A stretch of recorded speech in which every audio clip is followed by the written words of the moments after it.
नमस्कार दोस्तों, मैं प्राची संस्कृति आईएएस यूट्यूब चैनल पर आप सभी का बेहद स्वागत करती हूँ। Target prelims current affair based on newspaper. इस वीडियो के तहत हम न्यूज़पेपर से लिए गए महत्वपूर्ण करंट अफेयर टॉपिक्स पर चर्चा करते हैं। ये एक डेली करंट अफेयर वीडियो है जिसको प्रीलिम्स 2023 के लिए डिजाइन किया गया है। हर एक टॉपिक के बाद उससे संबंधित प्रश्न पर भी हम चर्चा करते हैं। यदि टॉपिक में कुछ ऐसा है जो आपके मेंस के पॉइंट ऑफ व्यू से ज़्यादा इंपॉर्टेंट है तो वो चीज़ मेंशन कर दी जाती है, उसको आप ध्यान में रखिएगा। तो आइए बिना किसी देरी के शुरू करते हैं आज का वीडियो स्टार्ट करने से पहले एक जरूरी सूचना है आपके लिए। संस्कृति आईएएस की ओर से सामान्य अध्ययन का एक फाउंडेशन बैच लॉन्च किया गया है। ये जो बैच स्टार्ट हो रहा है 22 अगस्त से स्टार्ट हो रहा है। इसमें जो क्लासेस की टाइमिंग रहेंगी वो सुबह को रहेंगी 11:30 बजे। इस बैच के बारे में डिटेल से जानकारी लेने के लिए आप मेरी टीम को कांटेक्ट कर सकते हैं। यहाँ पर एक कांटेक्ट नंबर दिया गया है। इसके अलावा आप संस्कृति आईएएस की वेबसाइट को भी विजिट कर सकते हैं। आप में से कई लोगों के द्वारा इन वीडियोस के कंटेंट की डिमांड की जा रही है, तो देखिए आप संस्कृति आईएएस की वेबसाइट पर जाकर करंट अफेयर का जो सेक्शन है उसको विजिट कर सकते हैं। उसी में प्रीलिम्स डायरी वाले सेक्शन में जो ये वीडियोस हैं इनका कंटेंट रेगुलरली रात को अपलोड कर दिया जाता है। तो आइए अब हम देखते हैं कि आज की वीडियो में कौन से टॉपिक्स पर हम डिस्कशन करेंगे। सबसे पहला जो हमारा टॉपिक है वो चीता पुनर्वास है। यानी कि देखिए जो कूनो नेशनल पार्क है जो कि मध्य प्रदेश में है, वहाँ पर चीता जो है उनको वापस से लाया जा रहा है, उनको बसाया जा रहा है। तो पुनर्वास क्या होता है, यही वाला नेशनल पार्क क्यों चुना है, चीतों के बारे में जो स्पेशल जानकारी है उन सब चीज़ों को हम इस टॉपिक के अंदर देखेंगे, थोड़ा डिटेल से चीज़ों को समझेंगे। सेकेंड है हीट वेव। अभी देखिए यूरोप में गर्मी की वजह से लिटरली हाहाकार मचा हुआ है। कनाडा में तो जो टेम्परेचर है वो 10,000 साल में सर्वोच्च स्तर पर पहुंच गया है। तो देखिए ये जो पूरी की पूरी गर्मी है ये यूरोप में हीट वेव की वजह से हो रही है, और ये हीट वेव हीट डोम की वजह से हो रही है। तो हीट डोम क्या है और हीट वेव क्या है इसके बारे में हम पढ़ेंगे। और भारत में हमारे यहाँ पर जो मौसम विभाग है उसने किस तरह की क्राइटेरिया दिया है एक हीट वेव को डिक्लेयर करने के लिए, उसको भी देखेंगे। और इन हीट वेव की वजह से बेसिकली क्या प्रभाव पड़ रहा है, चाहे मानव हो चाहे हमारा वातावरण हो, और साथ ही इनके क्या कारण है मानवीय गतिविधियों की वजह से जो क्लाइमेट चेंज हो रहा है, उसके अलावा और क्या कारण है जो हीट वेव का सामना हमें करना पड़ रहा है। ये सब चीज़ें हम इसके तहत समझेंगे, डिटेल में देखेंगे। थर्ड टॉपिक है अक्साई चीन। देखिए चीन बाज आता नहीं है, वो बाज आने जैसे है ही नहीं। तो अभी देखिए अक्साई चीन के पास बिल्कुल हमारे बॉर्डर के पास वो एक नई सड़क का निर्माण कर रहे हैं, नई इंफ्रास्ट्रक्चर योजना का निर्माण कर रहे हैं, जिसकी वजह से जो अक्साई चीन है ये देखिए न्यूज़ में है। तो क्या मुद्दा है, कब चीन ने इस पर कब्जा किया, भारत का क्या स्टैंड है, इन सारी चीज़ों को हम देखेंगे। मैप के जरिए अक्साई चीन की लोकेशन पर भी हम फोकस करेंगे। इसके बाद हमारा नेक्स्ट टॉपिक है नीट की परीक्षा। देखिए नीट की परीक्षा बहुत ही ज़्यादा आप कह सकते हैं बैड न्यूज़ की वजह से न्यूज़ में है। तो एक तो आपने देखा ही होगा कि स्टूडेंट्स वगैरह की जो फिस्किंग की गई थी वो एप्रोप्रिएट नहीं थी, तो वो एक मुद्दा है। तो हो सकता है एथिक्स का वो एक इश्यू बन जाए। लेकिन तमिलनाडु के द्वारा बार बार जो है इस परीक्षा का विरोध किया जा रहा है। एक कमेटी का नेम हमें पता होना चाहिए इसके बारे में, तो चीज़ों को हम समझेंगे। लास्ट में देखिए WhatsApp banking, very small topic, not so important for prelims exam, but governance में इसका कैसे यूज़ कर सकते हैं आप एग्जाम्पल के रूप में, ये हम समझने की थोड़ी सी कोशिश करेंगे। तो आइए स्टार्ट करते हैं आज का वीडियो। जैसे कि मैंने आपको बताया हर एक टॉपिक के बाद उससे रिलेटेड एक एमसीक्यू पर भी हम चर्चा करेंगे। तो सबसे पहला देखिए क्या है चीता पुनर्वास। ठीक है, क्या न्यूज़ आई थी द हिंदू अखबार में, cheetahs likely to arrive in Kuno before August 15। जो हमारा आज़ादी का महोत्सव अगस्त 15 को सेलिब्रेट किया जाना है, जनरली कोशिश हो रही है कि इससे पहले ही जो चीता हैं उनको बेसिकली कूनो नेशनल पार्क में ले आया जाए। इस पर्पज़ के लिए जो भारत की केंद्र सरकार है, जो नामीबिया की सरकार है, उन्होंने बाकायदा एक समझौते पर हस्ताक्षर भी किए हैं। चीता की अगर बात की जाए तो देखिए बड़ी बिल्ली की प्रजातियों में से एक है, और ये भारत में 1952 से विलुप्त हो गया था। रीज़न क्या था विलुप्त होने का, इतना ज़्यादा शिकार चीतों का हुआ अंग्रेजों के द्वारा, उस टाइम के जो राज्य रजवाड़े थे, कि एक्सटिंक्ट होने की कगार पर ये पहुंच चुका था। फिर 1952 में ये एक्सटिंक्ट यानी कि विलुप्त जो है भारत से हो चुका था। तो हमारे इस इकोलॉजिकल प्राइड को वापस लाने की फिर से जो है कोशिशें हो रही हैं। तो देखिए, समझौते पर काफी सालों से बातचीत चल रही थी, जिसके माध्यम से एक पहला बैच जो है वो दक्षिण अफ्रीका से देखिए मध्य प्रदेश के कूनो नेशनल पार्क में स्थानांतरित करने की योजना है। बैच में जो है लेके आया जाएगा और बकायदा प्रॉपर स्टडी होगी कि क्या चीते कूनो नेशनल पार्क का जो इन्वायरमेंट है, यहाँ की जो जलवायु है, उसके अनुरूप खुद को ढाल पा रहे हैं, अपने आप को जो है एक तरीके से सस्टेन कर पा रहे हैं या नहीं। तो देखिए, ये जो समझौता विज्ञापन हुआ है, this is very cute picture, isn't it? I तो लव इट। तो ठीक है, अब देखिए वापस से टॉपिक पे आते हैं। देखिए, समझौता जो विज्ञापन साइन हुआ है, एक तो जैव विविधता संरक्षण, ठीक है, और दोनों देशों के बीच विशेषज्ञता को साझा करना, तकनीकी अनुप्रयोग, टेक्नोलॉजी का कैसे यूज करना है, जलवायु परिवर्तन पर सहयोग, प्रदूषण, अपशिष्ट का प्रबंधन, वन्य जीव प्रबंधन में प्रशिक्षण और शिक्षा के लिए कर्मियों के आदान प्रदान पर केंद्रित है। जो एमओयू साइन हुआ है बेसिकली, उसमें इन सारी चीजों को क्या है, कवर किया गया है। ठीक बात है। चलिए, अब देखिए, जो चीतों को कूनों में स्थानांतरित करने की परियोजना है, दरअसल ये IUCN के जो दिशा निर्देश हैं, ठीक है, हमारी जो international union for conservation of nature है, इसके कुछ दिशा निर्देश है, उनके अनुरूप ही किया जा रहा है। जैसे वन स्थल की गुणवत्ता कैसी है, वहाँ पे शिकार का घनत्व कैसा है। देखिए, कोई व्यक्ति एक जगह से जब दूसरी जगह जाता है तो हो सकता है वहाँ की हवा, कहते हैं ना, उसको वहाँ की हवा सूट नहीं आई।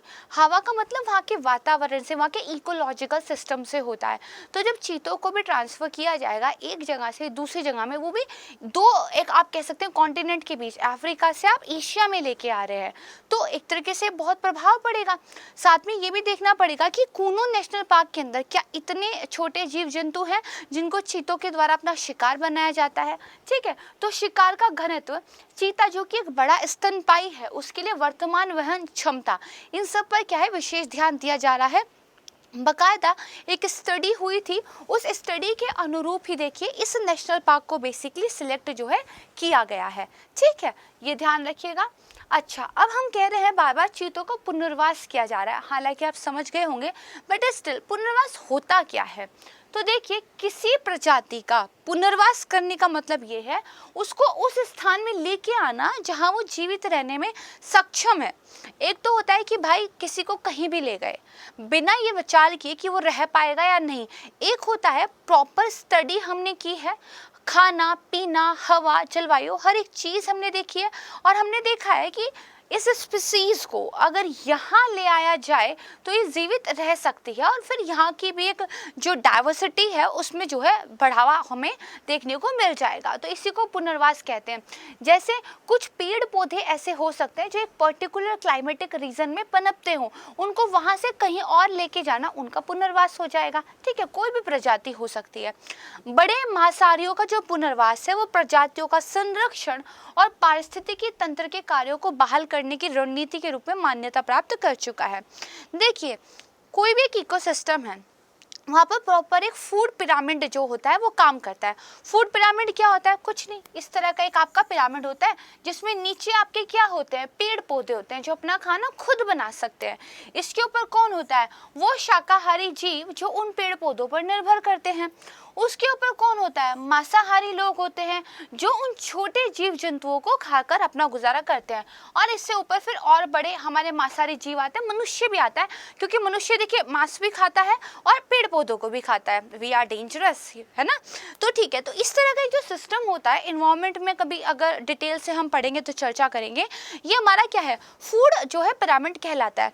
अगर इस पिरामिड का कोई भी लेवल इधर उधर हो गया तो इकोसिस्टम में प्रॉब्लम फेस करने को मिलती है।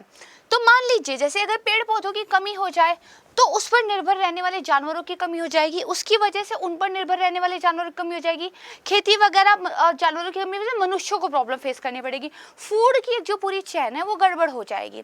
इसी तरह मान लीजिए जो मांस खाने वाले जानवर हैं जैसे शेर, चीता, टाइगर, ये सब जो लोग हैं, अगर ये मान लीजिए कम हो गए तो यहाँ वाले जो लोग हैं जिनको वो लोग खाते थे, जैसे छोटी बकरी हो गई, ठीक है, हिरन हो गया, मेमने हो गए, इनकी बहुत ज़्यादा संख्या बढ़ जाएगी, इनकी बहुत ज़्यादा ज़्यादा संख्या बढ़ जाएगी तो ये पेड़ पौधों को ज़्यादा खाने लगेंगे, तो फिर पेड़ पौधे कम हो जाएंगे।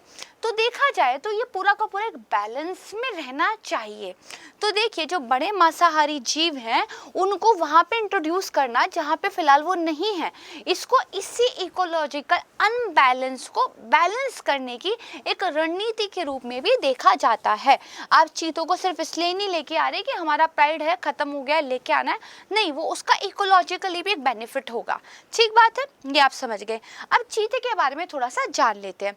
देखिए जो बड़ी बिल्ली की प्रजातियां थी उनमें से ये सबसे पुरानी एक प्रजाति है। क्या है? बड़ी बिल्ली की एक प्रजाति है, ठीक है।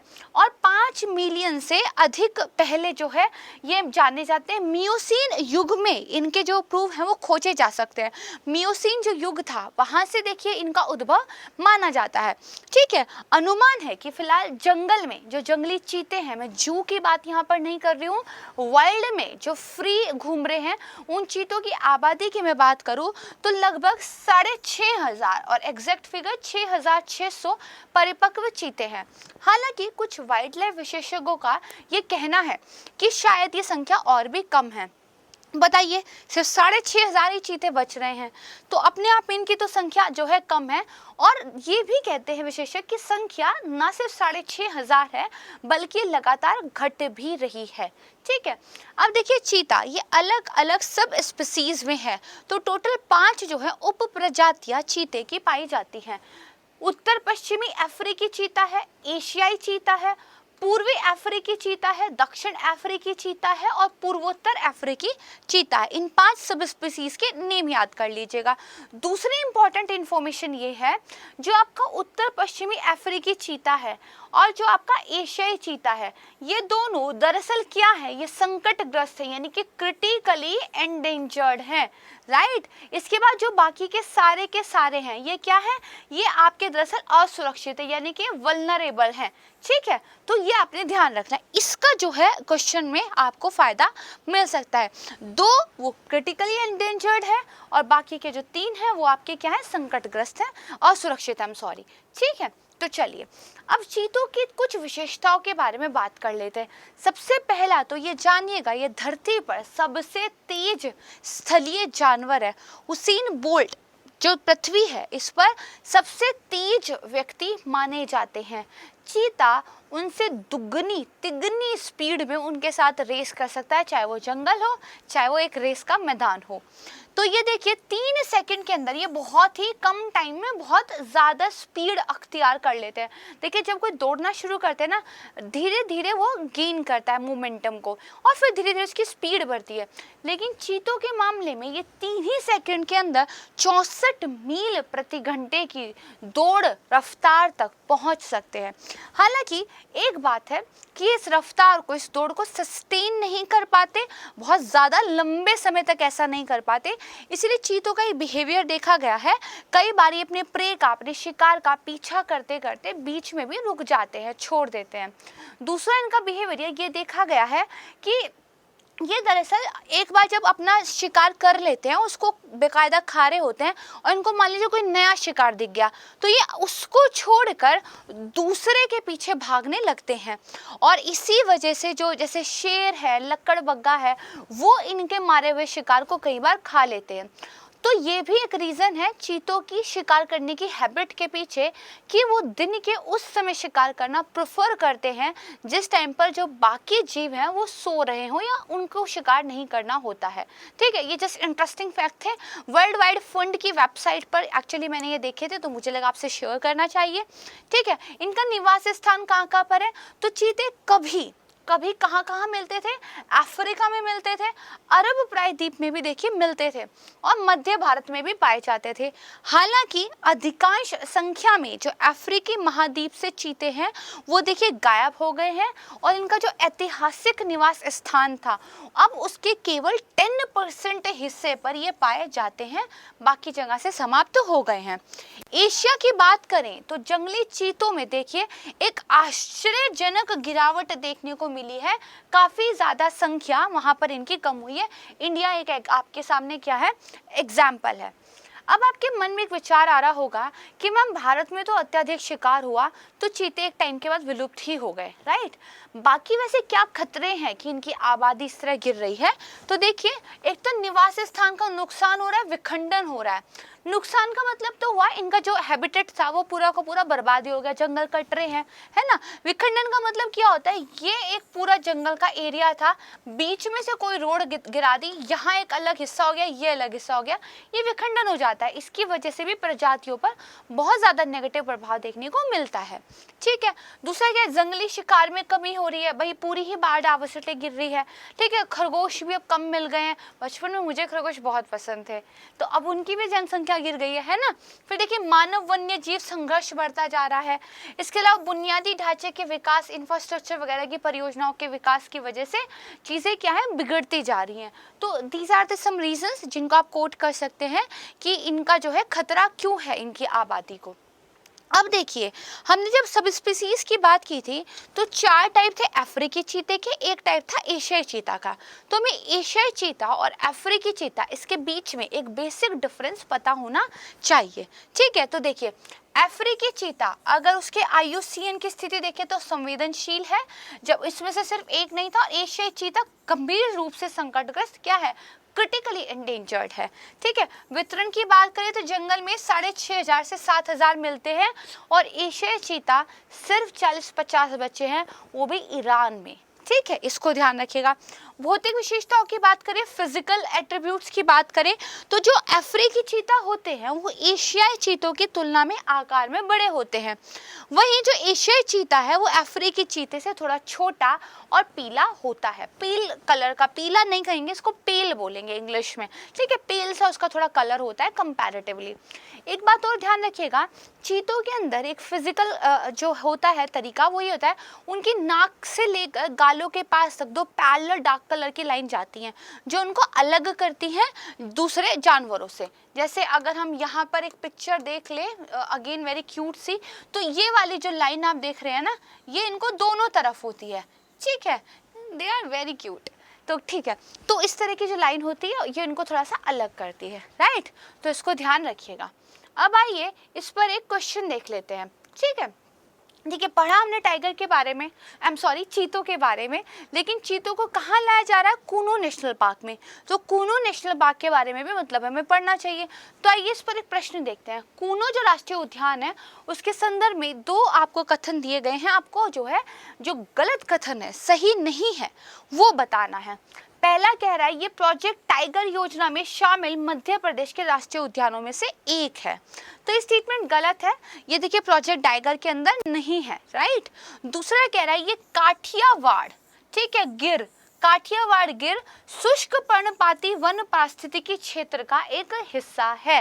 ये स्टेटमेंट बिल्कुल ठीक है। जो काठियावाड़ गिर एक पारिस्थितिकी तंत्र है जिसमें गिर नेशनल पार्क पूरा का पूरा आ जाता है, इस जो हमारा कूनो नेशनल पार्क है वो भी इसका थोड़ा सा हिस्सा बनाता है। तो ये स्टेटमेंट इंपॉर्टेंट भी है और ठीक भी है, इसको याद कर लीजिएगा। कौन सा गलत है ये पूछा है, पहला गलत है तो ए हमारा राइट आंसर हो जाएगा। ठीक है, चलिए अब हम चलते हैं अपने सेकंड टॉपिक की तरफ, डेट इज हीट वेव। तो यहाँ पर देखिए the sweltering heat wave across the Europe. देखिए ब्रिटेन और यूरोप में तमाम देश विनाशकारी हीट वेव की चपेट में हैं। कनाडा के आसमान में जो हीट डोम बन गया है उसकी वजह से गर्मी ने 10,000 साल पुराना रिकॉर्ड तोड़ दिया है। कुछ और खतरनाक डाटा देख लेते हैं।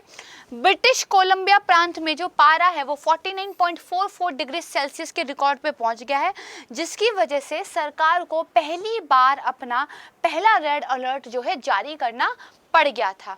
ठीक है, क्योंकि रिकॉर्ड उच्च तापमान है तो इसकी वजह से जंगलों में आग लग रही है और इन सारे फैक्टर को मिलाकर सैकड़ों लोग मारे जा रहे हैं। इस तस्वीर पर फोकस कीजिए, मैं साइड हो जाती हूँ। ये तस्वीर नासा के द्वारा रिलीज की गई है। नासा ने बताया है कि जहाँ जितना रेड है वो हिस्सा उतना ज़्यादा गर्मी, उतनी ज़्यादा हीट वेव की चपेट में। तो आप देखेंगे तो पूरा ही ग्लोब कहीं ना कहीं चपेट में है। ये चीन क्यों नहीं है, मुझे ये बड़ा क्यूरियस क्वेश्चन है। ठीक है, आप देखेंगे तो इंडिया में भी जो वेस्ट वाला इलाका है, ठीक है, जो आपका नॉर्थ वाला इलाका है, इसमें देखिए ज़्यादा डार्क है। साउथ की तरफ आ जाएंगे तो थोड़ा हल्का है। ठीक है, यूरोप की हालत आप देखिए, पूरा ही यूरोप लगभग ब्लैक हो गया, डार्क ब्राउन कलर का हो गया है।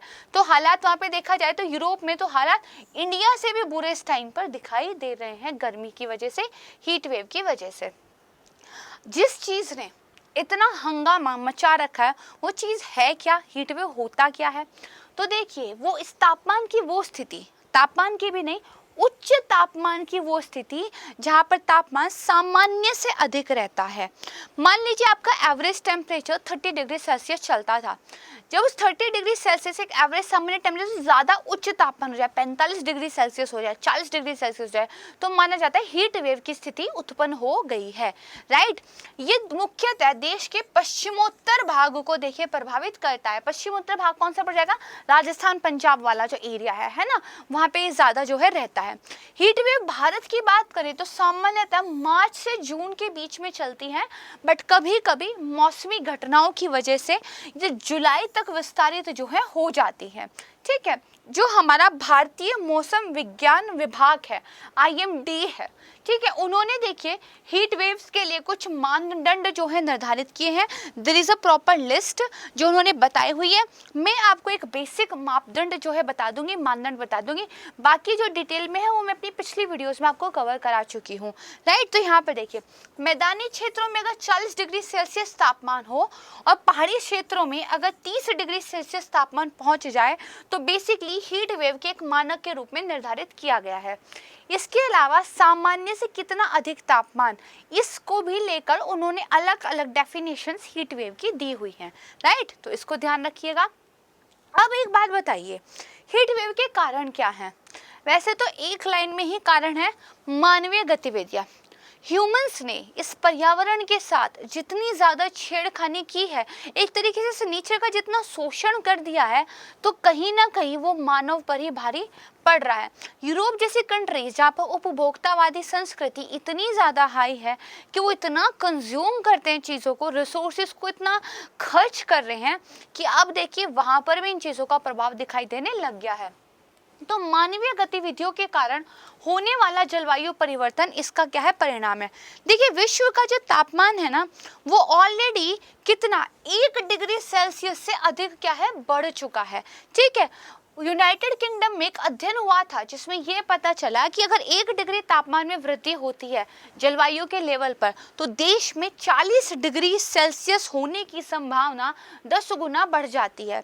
और हम लोगों ने तो बाकायदा क्या रखा है टारगेट ही कि 1.5 डिग्री सेल्सियस तक तापमान को रखने की कोशिश करेंगे, जो हमारा इंडस्ट्रियल लेवल था उससे, लेकिन 2 डिग्री सेल्सियस तक भी रख ले तो भी ठीक है। कहाँ रखा है ये उद्देश्य हमने? UNFCCC के अंदर, है ना। कहा है ना, विश्व के तापमान को हम 1.5 से 2 के बीच लिमिट करने की कोशिश करेंगे। लेकिन देखिए, 1 डिग्री ही अगर बढ़ जाए तो 40 डिग्री सेल्सियस तापमान होने की संभावना 10 गुना बढ़ जाती है। यानी कि कुछ सीरियस एफर्ट करने की ज़रूरत वैश्विक लेवल पर है, और हम सबको भी अपनी तरफ से छोटा छोटा योगदान देने की ज़रूरत है, ठीक बात है। देखिए, बढ़ता वैश्विक तापमान कैसे पता चल रहा है? देखिए, अंटार्कटिका में सामान्य से 15 डिग्री सेल्सियस, और जो उत्तरी ध्रुव है, नॉर्थ पोल है, उसमें 3 डिग्री सेल्सियस से अधिक का विचलन हुआ है, ठीक है। यानी कि जो पोल हमारे ठंडे रहते थे, ठीक है, उसमें क्या है विचलन 3 डिग्री सेल्सियस से ऊपर का हुआ है। अंटार्कटिका ठंडी जगह थी, 15 डिग्री सेल्सियस का विचलन हुआ है। इसकी वजह से देखिए, जो पुराने हवा के पैटर्न थे, पुराने हवा के पैटर्न कुछ इस तरह के चलते थे, ठीक है। आपके ट्रेड विंड्स चलती थी, राइट। इसके बाद आपकी क्या है वेस्टर्लीज चलती थी, ठीक है। फिर आपकी क्या है ऊपर ठंडी हवाएं चलती थी। तो ये जो हमारे पैटर्न थे एयर के, ये भी क्या है बदल रहे हैं। क्लास में आप पढ़ते होंगे ना, यहाँ पे आपका एक सेल बनता है, यहाँ पे एक सेल बनता है, राइट। हवा का एक पूरा का पूरा सर्कुलेशन बनता है। तो उस तरह की चीज़ें, ठीक है। कभी ज्योग्राफी की हम क्लासेस करेंगे तो डिटेल में चीज़ों को पढ़ेंगे। तो हवा का देखिए पैटर्न बदला है। इन सारे परिवर्तनों की वजह से जो पश्चिमी यूरोप है उसमें हीट डोम की घटना को क्या है बढ़ावा मिला है। तो अब तक हमने क्या समझा? हीट वेव क्या है, इंडिया में इसको कैसे डिफाइन करते हैं, उसके रीज़न क्या हैं, ठीक है। किस तरीके से क्लाइमेट चेंज के हमें प्रूफ देखने को मिल रहे हैं। जो लोग कहते हैं कि जलवायु परिवर्तन में सच्चाई नहीं है, ये बस एक प्रोपेगेंडा है, तो उनको आंखें खोलने की ज़रूरत है, राइट। अब हमें हीट डोम क्या है ये पता होना चाहिए। चलिए इसको भी समझ लेते हैं। तो आइए अब हम समझते हैं हीट डोम क्या होता है। तो देखिए हीट डोम दरअसल ये गर्म हवा का एक ढेर जैसा होता है जो एक उच्च दबाव वाले क्षेत्र में फंस जाता है। और ये जो उच्च दबाव वाला चीज बनी है ये जेट स्ट्रीम की वजह से बनी है। जब लहरदार जेट स्ट्रीम बनती है तो किस तरीके से बनती है, कुछ इस तरीके से बनती है, राइट। अगर मान लीजिए यहाँ पर एक बहुत सारी गर्म हवा जिसके अंदर लो प्रेशर बन गया है वो फंस जाए और इस जेट स्ट्रीम में यहाँ क्या है, हाई प्रेशर की कंडीशन हो, तो ये जो हाई प्रेशर है इस लो प्रेशर को अपने अंदर फंसा के रख लेता है। कहने का मतलब ये है वातावरण में उस पर्टिकुलर जगह पर एक बड़ा गर्म का ढेर इकट्ठा हो गया और वहीं फंस के रह गया, उसमें कोई मूवमेंट नहीं हो रही है। तो और उसके बाद वो क्या करता है, ये जो हाई प्रेशर है इस लो प्रेशर की गर्म हवा को नीचे की ओर धकेलता है, जिसकी वजह से हीट वेव की उत्पत्ति होती है, क्योंकि गर्म हवा है ना, और इसकी वजह से वहां पे गर्मी काफी ज्यादा बढ़ जाती है। मोटे तौर पे ऐसे ही है। तो यहाँ पे देखिए उच्च दबाव वाले क्षेत्र में ये गर्म हवा का जो एक पूरा ढेर है फंस जाता है और बेसिकली इसमें क्या है, एक जेट स्ट्रीम के बीच में काफी सारे उतार चढ़ाव होते हैं। वहां पर जो नेशनल ओशनिक एंड एटमॉस्फेरिक आपका एडमिनिस्ट्रेशन है, ठीक है, NOAA है, वो ये कहते हैं कि हीट डोम तब होता है जब वातावरण गर्म समुद्री हवा को ढक्कन या टोपी की तरह फंसा लेता है। अब यहाँ जाइए, ये मान लीजिए आपका क्या है, ये समुद्र है, यहाँ पर बेसिकली पानी बहुत ज्यादा गर्म हो गया है क्योंकि क्या है, क्लाइमेट चेंज की वजह से गर्मी बढ़ रही है। तो ये जो गर्म हवा इससे पानी से गर्म होके ऊपर उठ रही है, ठीक है, ये बेसिकली उठ के यहाँ पे पहुंच जाती है, उठ के यहाँ पहुंच गई। लेकिन यहाँ पर देखिए एक हाई प्रेशर बना हुआ है, तो हवा क्या चलती है, हाई टू लो प्रेशर चलती है। अब ये हवा ऊपर नहीं जाएगी, ये हाई प्रेशर नीचे आ रहा है, राइट। तो हाई प्रेशर के अंदर ये जो आपकी गर्म हवा है ये फंस जाती है और ये ऐसे नीचे की तरफ आने लगती है। क्यों, यहाँ पे लो प्रेशर है, ये हाई प्रेशर है, हाई टू लो हवा चलती है। तो ये जो बीच का पूरा एरिया है ना, यहाँ पे एक गर्म हवा फंसी सी दिखती है।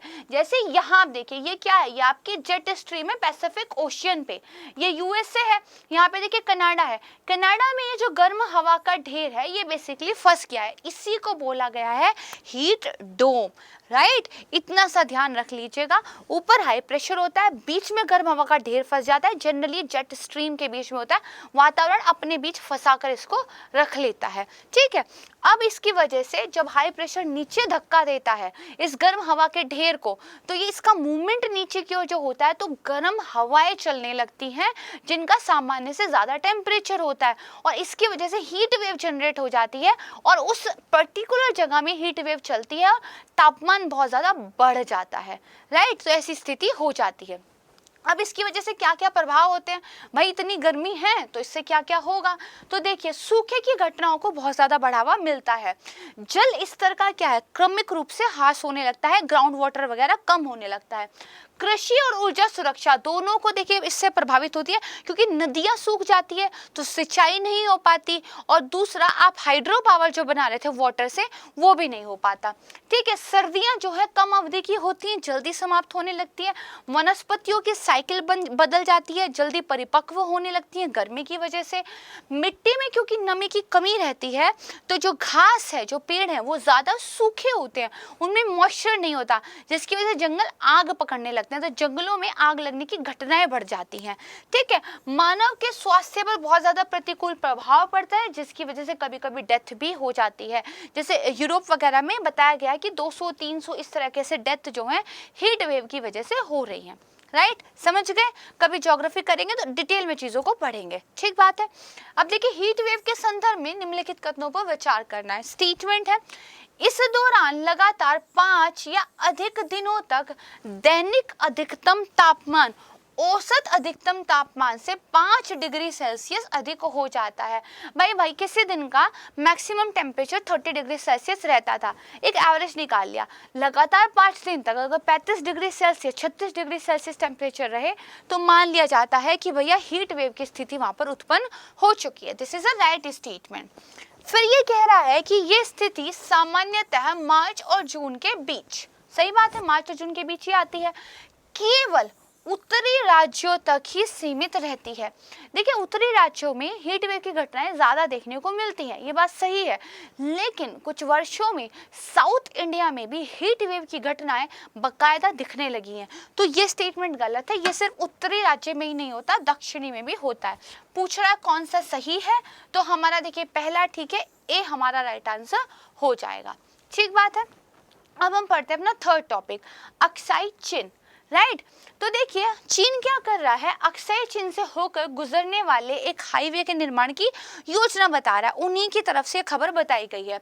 ये भारत की सीमा से होकर गुजरता है और जो शिनजियांग प्रांत है चीन का, उसको तिब्बत से जोड़ता है। यहाँ पर आप देख सकते हैं China moving another highway in, आपका कहाँ पे, अक्साई चिन पे। तो देखिए ये जो हाईवे है इसको नाम दिया गया है Z695 का, जो बेसिकली दूसरा राष्ट्रीय राजमार्ग होगा चीन का, जो अक्साई चिन से होकर जा रहा है। पहला उन्होंने 1959 में बनाना शुरू कर दिया था, जिसका नाम उन्होंने G219 G219 रखा है। उम्मीद है कि 2035 तक ये बनकर तैयार हो जाएगा। भारत के लिए बेहद खतरे की बात है। तो देखिए ये न्यूज़ था भाई, तो अब तो ठीक है, न्यूज़ है, चाइना कर रहा है नलाई की, तो क्या करें, लेकिन अक्साई चिन ये हमारे लिए पढ़ना इम्पॉर्टेंट हो जाता है। तो अक्साई चिन के बारे में अगर बात करें तो देखिए, दरअसल भारत और चीन के बीच में दो सीमा रेखाएं बताई गई थी। उनमें से एक को चीन मान्यता देता है, दूसरे को भारत मान्यता देता है। इसी को लेकर देखिए विवाद है। 1950 में अक्साई चिन का मुद्दा भारत और चीन के बीच में तब गर्मा गया जब देखिए ये हुआ कि 1955 तक, क्योंकि सीमा का स्पष्ट विभाजन नहीं था, वो कुछ मानते थे, हम कुछ मानते थे, लेकिन ठीक था, काम चल रहा था। 1955 तक जो भारतीय सैनिक थे वो अक्साई चिन में जाके गश्त लगाते थे, लेकिन 1957 में, ठीक है, ये देखिए 1959 में बनाना शुरू किया, तो 1957 में यहाँ पर इन्होंने एक सड़क बना ली, और सड़क के बनाते ही उस एरिया को जो कि विवादित था उसको अपने नक्शे में दिखाने लग गए। इसको लेकर भारत ने आपत्ति दिखाई, दोनों देशों के संबंध बिगड़े, और फिर 1962 में तो दोनों देशों के बीच युद्ध ही हो गया बकायदा, जिसमें अक्साई चिन वाला मुद्दा भी शामिल था। इसके बाद 1963 में पाकिस्तान और चीन के बीच में एक विवादित सीमा समझौता हुआ। इस सीमा समझौते के अनुरूप पाकिस्तान ने जो भारत का जम्मू कश्मीर वाला इलाका उन्होंने कब्जा के रखा हुआ था, उसका थोड़ा सा हिस्सा इसको चीन को गिफ्ट कर दिया। हमारी चीजें गिफ्ट उन्होंने दूसरे को कर दी, ठीक है। तो देखिए, तो यानी कि 5180 वर्ग किलोमीटर का क्षेत्र पाकिस्तान की तरफ से चीन को दे दिया गया। राइट, अभी मैप में हम देखेंगे। इसके अलावा चीन ने क्या किया कि 1993 से लेके 96 तक, ठीक है, भारत और चीन के बीच एक वास्तविक नियंत्रण रेखा, इस पर एक समझौता हुआ। हालांकि भारत ने उस वास्तविक नियंत्रण रेखा समझौते पर जो है कभी भी एग्जैक्टली अपना स्टांस नहीं रखा है। लाइन ऑफ एक्चुअल कंट्रोल को भारत मान्यता नहीं देता है, ठीक है। लेकिन इसके बाद देखिए, जब 1962-63 वाला युद्ध हुआ था तो चीन ने करीब 38,000 वर्ग किलोमीटर वाले क्षेत्र पर, जो कि उस टाइम के जम्मू कश्मीर का एक हिस्सा होता था, उस पर क्या है कब्जा कर लिया। तब से दो हिस्से चीन के पास है, एक जो पाकिस्तान ने उनको गिफ्ट किया और दूसरा अक्साई चिन का 38,000 वर्ग किलोमीटर वाला हिस्सा है, ठीक है। संसद में एक बार ये क्वेश्चन हुआ था जवाहरलाल नेहरू जी से कि आपने उस हिस्से को जो चीन के पास छोड़ दिया है उसके लिए आप कुछ करते क्यों नहीं, इस तरह का कुछ पूछा गया था। उस टाइम पे उन्होंने एक स्टेटमेंट दी थी कि वो तो बंजर जमीन है, उस बंजर जमीन को लेकर हम क्या करेंगे, और उसके लिए भारत चीनी भाई भाई इस वाली चीज को खराब क्यों करेंगे। और आज देखिए भारत चीनी भाई भाई से क्या हो गए हैं, और चीन उसी बंजर जमीन का किस तरीके से हमारे खिलाफ मोर्चा घेरने के लिए उपयोग कर रहा है। तो जमीन का एक एक इंच बहुत महत्वपूर्ण होता है, खासकर तब जब वो आपके गंदे पड़ोसी के आसपास पड़ता हो। तो देखिए अक्साई चिन क्या है, 1905 से 50 से चीन और भारत के बीच एक विवादित सीमा क्षेत्र है। 38,000 वर्ग किलोमीटर पे चीन ने कर रखा है कब्जा। जम्मू कश्मीर राज्य का जो लद्दाख क्षेत्र है उसका ये हिस्सा पड़ता है। हालांकि भारत कहता हमारा है, लेकिन है चीन के कंट्रोल में, और चीन में जो जिंजियांग का स्वायत्त क्षेत्र है, एक ऑटोनोमस रीजन है, उसका ये हिस्सा है। यहाँ पे आ जाइए, ये वाला जो हिस्सा है ये वो हिस्सा है जो पाकिस्तान ने चाइना को गिफ्ट कर दिया। एक तो चोरी, ऊपर से सीना चोरी, राइट। ये वाला देखिए वो अक्साई चीन वाला हिस्सा है जो चीन ने क्या है, ऑक्यूपाई करके रखा हुआ है। और ये आप देखेंगे तो ये पाकिस्तान ऑक्यूपाइड कश्मीर है, राइट। तो यहाँ पे आप देखेंगे तो सिर्फ हमारा इतना सा ही हिस्सा है। एक मुकुट जो भारत का है वो दरअसल अधूरा है, टूटा हुआ है, उसको पूरा करने की जरूरत है, ठीक है। तो यहाँ से आपको समझ में आ गया अक्साई चीन उधर पड़ता है, ठीक है। आ जाइए, अब कुछ इंपॉर्टेंट लोकेशंस हैं, इनको मैंने अपनी पिछली वीडियो में भी आपको दिखाया था।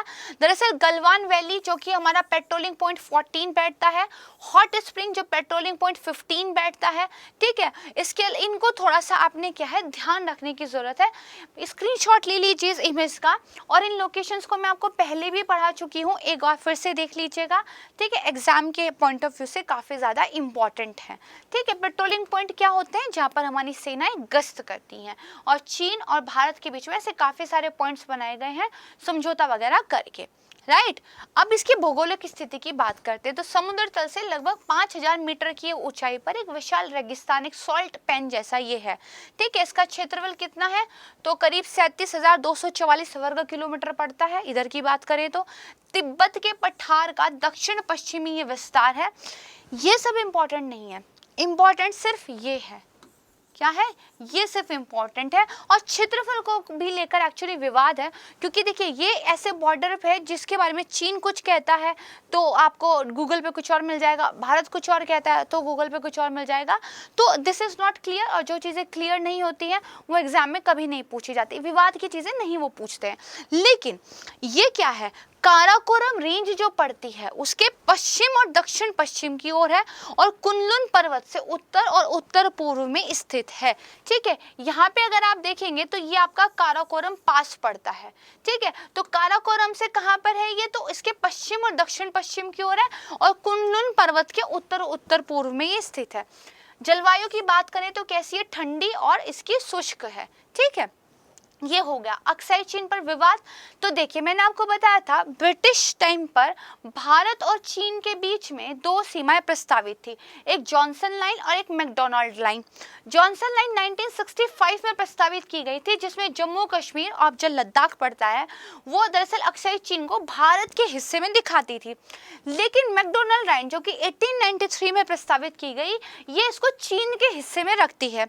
तो ये वाली चीज अब ऑब्वियस सी बात है, भारत वाले इसको मानते हैं, चीन वाले इसको मानते हैं। भारत कहता है आपने कब्जा किया हुआ है, चीन कहता है आपने हमारे अरुणाचल पे कब्जा किया हुआ है, वो अरुणाचल पर भी दावा करते हैं, ठीक है। तो ये तो ठीक है। अब वर्तमान स्थिति क्या है भाई, ये तो सब हिस्ट्री थी। वर्तमान स्थिति क्या है, वर्तमान स्थिति ये है कि जो वास्तविक नियंत्रण रेखा है, लाइन ऑफ एक्चुअल कंट्रोल है, वो लद्दाख का जो भारतीय क्षेत्र वाला अक्साई चीन है उससे क्या है अलग करती है। लद्दाख और अक्साई चीन वाले एरिया के बीच में पड़ती है। हालांकि भारत ने कभी भी इसको मान्यता दी नहीं है, और ये चीनी अक्साई चीन पर जो दावा वो करते हैं इसके समवर्ती है, वहीं पर ये पड़ती है, ठीक है। फिलहाल वर्तमान स्थिति लाइन ऑफ एक्चुअल कंट्रोल वाली जो है मानी जाती है, राइट। अब हम जो है इस पर एक प्रश्न देख लेते हैं। प्रश्न में देखिए अक्साई चीन के बारे में आपसे पूछा हुआ है, दो स्टेटमेंट दी गई है। पहली स्टेटमेंट क्या है, इजी है, देखिए भौगोलिक दृष्टि से क्या है, तिब्बती पठार का मैंने बताया था कि एक एक्सटेंडेड हिस्सा है, विस्तारित है, तो ये स्टेटमेंट बिल्कुल ठीक है। फिर क्या है, काराकोरम श्रेणी के दक्षिण पश्चिम में क्या है ये स्थित है। तो मैंने आपको बताया था ना, जो काराकोरम रेंज है उसके साउथ और आपका जो साउथ वेस्ट वाला हिस्सा है वहां पर ये पड़ता है। ये वाला भी क्वेश्चन आपका जो स्टेटमेंट है ठीक है। पूछ रहा है कौन सा सही है, तो सी हमारा जो है आंसर हो जाएगा, राइट। तो ये हमने जो है अच्छे से समझ लिया। अब हम चलते हैं अपने फोर्थ टॉपिक की तरफ। नीट परीक्षा, देखिए तमिलनाडु इसका विरोध करता है, तो क्योंकि ये बहुत ज़्यादा न्यूज़ में है तो एक बेसिक जानकारी हमें इसके बारे में होनी चाहिए। देखिए तमिलनाडु सरकार ने शुरू से ही क्या है, नीट आधारित जो परीक्षा है उसका क्या है विरोध किया है।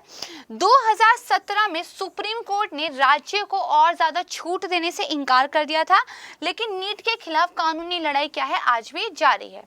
बात करते हैं नीट की शुरुआत की। तो देखिए जो मेडिकल काउंसिल ऑफ इंडिया है उन्होंने 2009 में मेडिकल में प्रवेश लेने के लिए मेरिट द्वारा विभिन्न एजेंसियों, सरकारों, जो डीम्ड विश्वविद्यालय द्वारा आयोजित कई प्रवेश परीक्षाएं होती थी, उन सब से बचने के लिए एक घोषित उद्देश्य के साथ नीट परीक्षा को शुरू किया था। भाई अलग अलग लोग अपने अलग अलग एग्जाम ले रहे थे, बच्चों को बहुत सारे फॉर्म भरने पड़ते थे, सिलेबस अलग अलग हो जाता था, तो मुश्किल थी। इसलिए कहा गया भाई एक मेडिकल की परीक्षा होगी, उसी के बेस पे जो है एग्जाम में पास होके आपके एडमिशन होंगे। 2013 में सुप्रीम कोर्ट ने नीट को असंवैधानिक घोषित कर दिया और उन्होंने कहा कि भैया जो MCI है, मेडिकल काउंसिल ऑफ इंडिया है, उसके पास मेडिकल और डेंटल कॉलेजों में प्रवेश को रेगुलेट करने के लिए कोई अधिसूचना जारी करने का अधिकार नहीं है।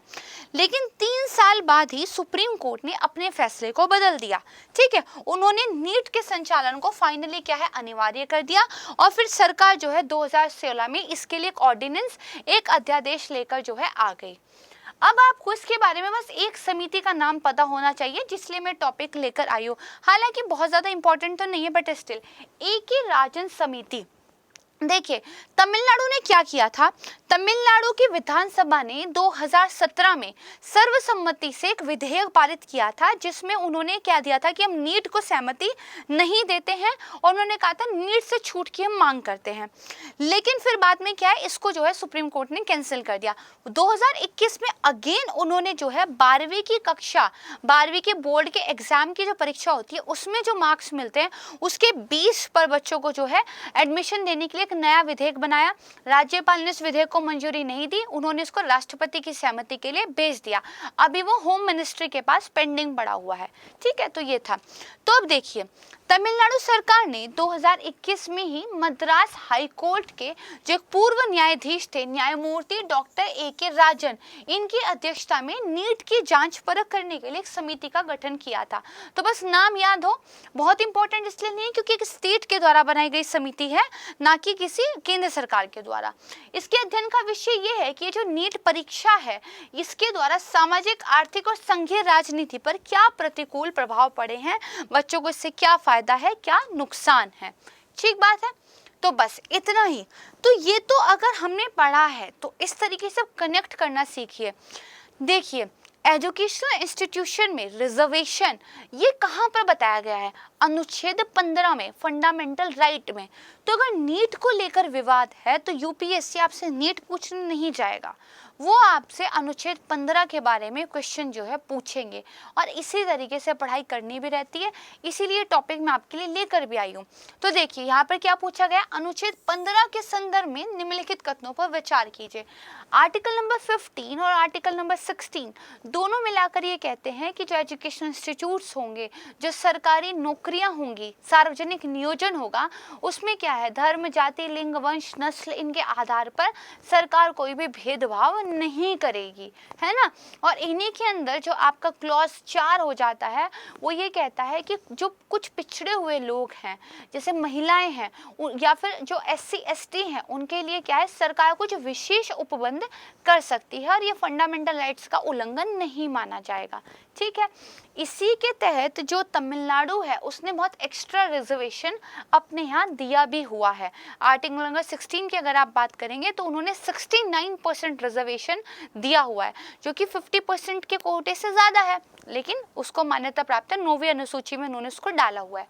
खैर कभी डिटेल से बात करेंगे। अभी देखिए अनुच्छेद 15, इस अनुच्छेद की कोई भी बात राज्य को जो सामाजिक और शैक्षणिक दृष्टि से पिछड़े हुए नागरिक होंगे उनके लिए कोई विशेष उपबंध बनाने से निवारित नहीं करेगी, रोकेगी नहीं। सही बात है, ऐसा एक उसके अंदर क्लॉज बना के लिख ही दिया गया है।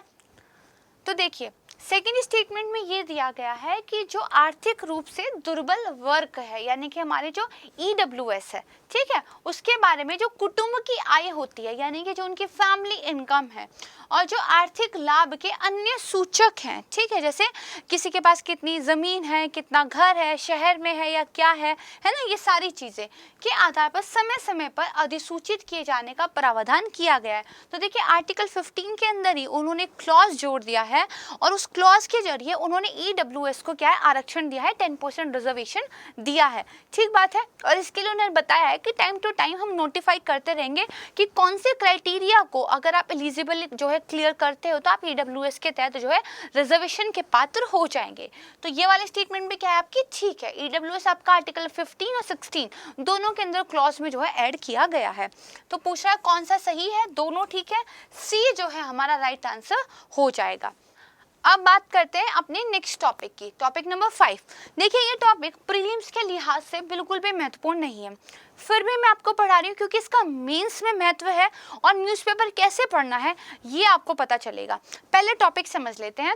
देखिए व्हाट्सएप बैंकिंग, ठीक है, देश का जो सबसे बड़ा बैंक है स्टेट बैंक ऑफ इंडिया, उन्होंने देखिए व्हाट्सएप बैंकिंग की क्या है सुविधा शुरू कर दी है। अब एसबीआई के जो ग्राहक हैं वो चैट के माध्यम से अपने बैंक बैलेंस को चेक कर सकते हैं, मिनी स्टेटमेंट निकाल सकते हैं, इसके अलावा कुछ और सर्विसेज का जो है लाभ प्राप्त कर सकते हैं। अच्छी बात यह है कि सुविधा 24/7 जो है आपको उपलब्ध रहेगी। प्रीलिम्स में तो नहीं पूछने में जाएंगे आपसे कि भैया अभी व्हाट्सएप बैंकिंग किसने निकाली है, और भी लोगों ने कर दी है। इसका काम कैसे है, आपके सिलेबस में जीएस पेपर 2 उसके अंदर गवर्नेंस एक आपको टॉपिक दिया गया है। गवर्नेंस में आपने ये बताना होता है कि जो हमारे सिटीजन्स हैं, नागरिक हैं, उनको जो सर्विसेज दी जा रही हैं सरकार की तरफ से, राज्य की तरफ से, पब्लिक अथॉरिटीज़ की तरफ से, उसको और आसान, उसको और सुलभ, उसको और ईजी कैसे बनाया जाए। तो अगर आप सिर्फ ये लिख देंगे कि सिटीजन्स को जो सर्विसेज है वो ईजिली अवेलेबल होनी चाहिए तो हर कोई लिखेगा, इसमें मार्क्स तो नहीं मिलेंगे। आपने एक एग्जाम्पल देना होगा like how to do it. तो आप लिख सकते हैं जैसे हाल ही में जो स्टेट बैंक ऑफ इंडिया है उन्होंने व्हाट्सएप बैंकिंग की सर्विस जो है शुरू की है। इसका फ़ायदा क्या है, देखिए आज के टाइम पे जिसके पास भी स्मार्टफोन है वो हर एक व्यक्ति कहीं ना कहीं व्हाट्सएप का यूज़ कर रहा है। व्हाट्सएप का प्रयोग बहुत ज़्यादा बड़ा है आजकल की जनरेशन के अंदर भी और जो हमारे दूसरे लोग हैं उनके अंदर भी। तो अगर उनको व्हाट्सएप पे ही बैंकिंग की कुछ सर्विसेज दे दी जाए तो उनके लिए आसान हो जाएगा, लोग थोड़े जागरूक होंगे बैंकिंग को लेके, ठीक है, तो चीज़ें क्या आसान हो जाएंगी, अच्छी हो जाएंगी। तो एक एग्जाम्पल के रूप में आप इसको जो है दे सकते हैं अपने आंसर राइटिंग में, ठीक है। इसी को कहते हैं कि न्यूज़पेपर में आपको फोडर मटेरियल इकट्ठा करना है। This is the fodder material. ये प्रीलिम्स में नहीं पूछने वाला, मेंस में से कोई प्रश्न नहीं बनेगा, लेकिन आप इसको लिख सकते हैं और पक्की बात है कि अच्छे नंबर मिलेंगे, है ना। तो इसीलिए ये चीज़ मैं आपके लिए लेके आई थी। अब देखती हूँ आपको कितना याद है, हाल ही में किस बैंक ने व्हाट्सएप बैंकिंग शुरू की है। 4 बैंकों के नाम दिए गए हैं, वेरी इजी क्वेश्चन, लेकिन मैंने सोचा कि पूछ लिया जाए। आप लोग कमेंट करते हैं, मुझे अच्छा लगता है, तो इसीलिए तो ज़रूर बताइएगा कि इसका आंसर क्या है, ठीक है। तो आपने क्या है कमेंट सेक्शन में बताना है कि जितनी भी चीज़ें आपने पढ़ी हैं वो आपको समझ आई हैं और आपको न्यूज़पेपर पढ़ने में क्या अब हेल्प मिल रही है, इन वीडियोस से क्या आपके कॉन्सेप्ट्स क्लियर हो रहे हैं, मुझे ज़रूर बताइएगा, मुझे बेहद खुशी होगी। तो यहाँ पर हम अपना आज का वीडियो समाप्त करते हैं और इसी तरीके से हमारे चैनल के साथ बने रहिएगा, अच्छे से पढ़ाई करते रहिएगा। नमस्कार, जय हिंद।